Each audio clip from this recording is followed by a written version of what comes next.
Beggars can't be choosers, but beggars never quit. Height here, and you already know what this is. It's time for Choosing Beggars. Let's do it. Our first one is from Clean Relationship 59. Please mark your calendars for this year's Santa photos, offered free to the public. Please follow instructions for checking in to here with your photos. There will be a photo contest with prizes for first place, random selection. Details to come closer to the photo and check-in period. Santa Photos. We'll be hosting Santa Photos on December 17th and 18th. The times are as follows. Saturday, December 17th, 10 a.m. to 8 p.m. Santa will be on break from 5:30 p.m. to 6 p.m. Sunday, December 18th, 1 p.m. to 6 p.m.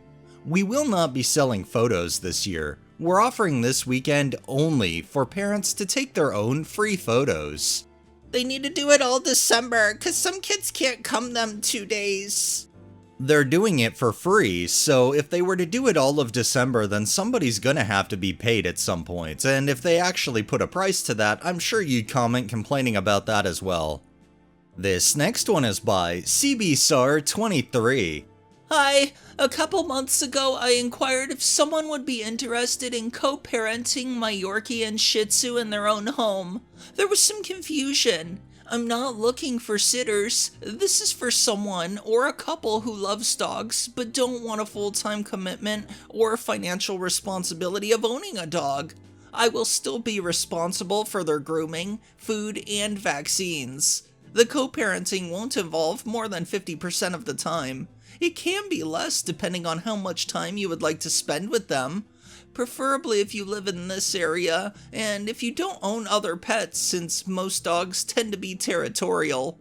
You say you're not looking for a sitter, but having somebody take your dog literally 50% of the time, I'm pretty sure that constitutes as somebody sitting your dog. This next one is from D. Jules. Private room, person with home health experience, $400. Here, we have a unique housing opportunity for a person with home health aid experience in the Patterson area. We have private room in a 2-bedroom apartment available for close to no rent in exchange for light personal care services for a senior citizen, bedbound.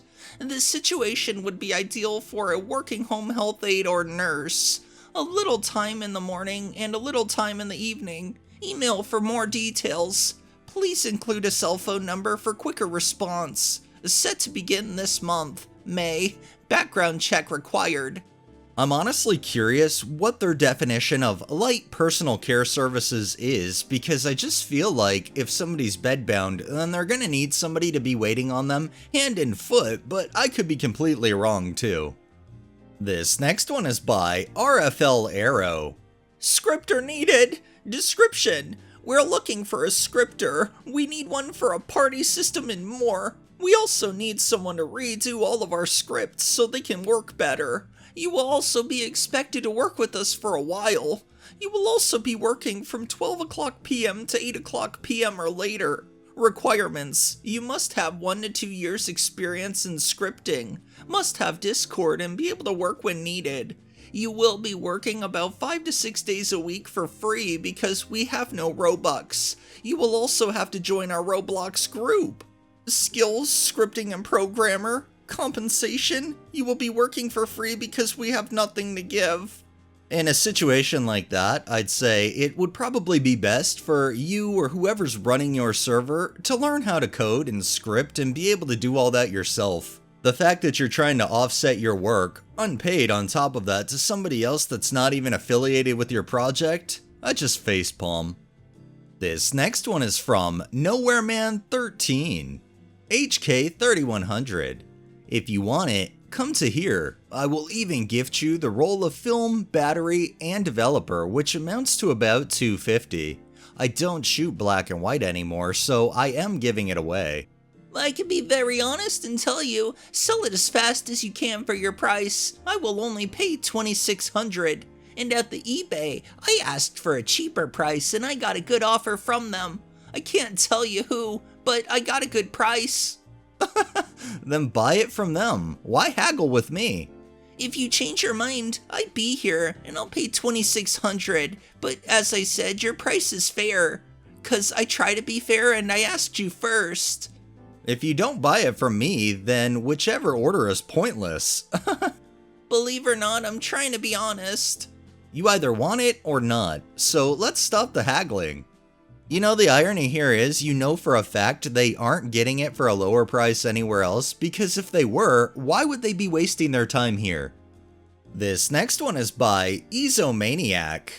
Marketing opportunity, first name here. Hi, we're renovating our home and planning a fabulous garden makeover. We're going to be sharing this complete transformation into a stunning home and garden on Instagram. Included in our plans is an amazing outdoor entertaining zone with deck or patio, pergola, outdoor cinema, large unshaped sofa, festoon lighting, cedar panels, fire pit, and beautiful planting to elevate the whole area into an incredible area perfect for socializing. We would like to offer you the opportunity to offer products and labor towards our exciting project, Bagging Buckinghamshire. Please let me know if you would like to be a part of this. We have lots of other interested parties and we'll be planning to make a start soon, ready for a big reveal in spring 2023. This will be a fantastic marketing and PR opportunity for you. I hope you will join in with our exciting project. Please let me know if you have any questions. I look forward to hearing from you. Best, Beggs. So in other words, you're trying to just get all of this free work and labor for free to show it off on Instagram and what, have parties there or something? Obviously it's something that's going to mainly benefit you, so I just don't see it happening without you coughing up some money. And our final one is from It's AJ Baby. Typical long-time lurker, first-time poster. This just happened and the only word that comes to mind is wow. The previous owner of my house, H, called a few days ago, interested in buying the hot tub I have on my lower deck. I bought the house from him including the hot tub and shed. When he sold the property to me, he was in an on and off again relationship with his now wife, Karen. I told him in the first phone call I'd want to take some time to think on it and do some research. I don't use the hot tub, haven't in the year I've lived here, so I was open to selling it. Through his own admission, it was worth $12,000 brand new 2 years ago and has seen very light use. No cosmetic damage besides being dirty. So while playing phone tag with him over the next couple days, I had the number of around $8,000 to $9,000 to be expected for it. Out of the blue, 2 days ago, Karen calls me and begins to chat with me about the hot tub. I start with asking how they plan to move it. She says they'll hire professional movers, and then I asked what they were thinking as far as pricing goes. She goes into this long monologue about how they've put in a lot of sweat equity into the home. They were the ones to buy it and set it up, yada yada yada, and then tells me they're looking around $3,000 for it. Taken aback a bit, I told her I'd have to think on it and that further negotiations would probably be coming. She sounded very annoyed and rushed the entire time on the phone with me, like she was working and I was inconveniencing her, even though she called me. Fast forward to today. Obviously, I decided not to go through with the sale, and to be gentle about it, I called H and told him that I didn't want to sell it because it is part of the home's value. Partially true, but I didn't want to come out and say that they, or rather Karen, tried to offensively lowball me. H was very understanding and asked me, sounding almost scared, to please text Karen and let her know before H got home. Weird request at the time, but okay, sure. Come to find out, I'm sure he knew what her reaction would be and didn't want to take the full heat for it. I texted her explaining what I told H and she texted me back, We left you a super clean place. It had mold. And had a lot of sweat equity invested. A couch and shed a company put in. You personally did not make those improvements. I made others. Yet you will capitalize on those improvements. That's how real estate works. She then went on to call me as greedy as the market and that asking for the tub wasn't unreasonable because it was barely used at all. And best wishes on getting what you think you deserve for our improvements. I've yet to send a reply because I have no idea what to say to her. Edit: the home sale process was different than a typical closing. I live in a park model on leased land. I own the home and all improvements on the land. I bought directly from the previous owner, with due diligence of course, including the title and a bill of sale, and supporting documents as to what went with the property. And wouldn't you guess, that includes the hot tub. Edit 2. A couple of people have mentioned depreciation on the hot tub, and that in the majority of cases, it doesn't add much to the value of the home. For me, selling or not selling the hot tub wasn't that deep.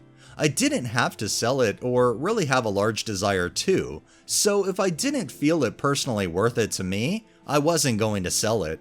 In most cases, yeah, what I wanted might have been a lot for it, but they had other options than buying mine. They live 45 minutes closer to the store they bought mine from, and they would still be paying significantly less than getting a new one and setting it up. In my neighborhood, a lot of the homes are bought as vacation rentals, Airbnbs, and retirement spots. The vast majority of them. To me, keeping the hot tub and selling it with the house is worth more than the $3K and having to deal with K&H. This isn't my first experience with them being entitled, just the most pronounced. I mean, when you're selling a house and you actually list what's going with the house and it's in the paperwork, I don't really think you have a leg to stand on you paid for it because you got paid for the house. Part of me does wonder if this sale would have gone through if Karen didn't try to call and have her way. Alright, that's enough beggars for the day. Well, that wraps up this episode of Choosing Beggars. If you liked the video, please drop a like, share my content on all of your social media, subscribe if you haven't already, and make sure to hit that bell so you're notified every time I upload, and drop a comment down below. It really helps with the algorithm and helps new people find my channel.